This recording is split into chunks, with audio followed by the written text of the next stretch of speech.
Good day everyone. Ayan na guys, ang akin niluluto na beef with watermelon. Ayan guys, try nyo po yan guys. Masarap po yan guys. Ayan, ipapakita ko sa inyo kung paano ko siya ginawa.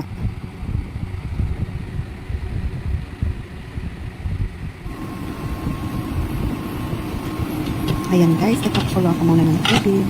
Then nilagay ko yung tanglad. Yung tanglad guys, pampabango. Ayan, nilagay ko yung sibuyas, kamatis.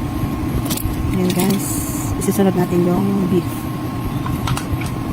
Yung beef guys, matagal po yan maglambot, kaya siguro mahigit 2 hours. Depende po yan sa ano ng card.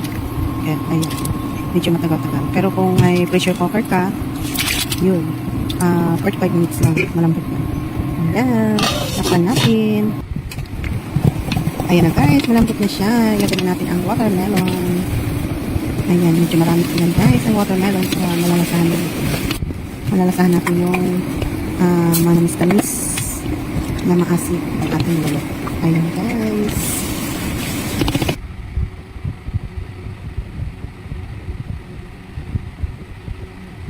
Malambot na po yan. Ayan, ilagay na natin yung ating sinigang mix na may gabi. Ayan guys, dalawang sachet po kasi medyo marami ang ating sabaw para malalasahan natin yung asim. Masarap po yan guys, try nyo po. Ayan na, maglagay na tayo ng ibang ingredients. Maglagay tayo ng brown pepper, saka yung patis. Ayan, isunod natin yung sitaw. Ayan ang ating sitaw. And tikman nyo muna kung sakto na ba sa alat.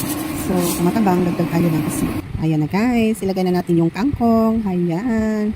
Last na po yung kangkong guys. Thank you for watching guys.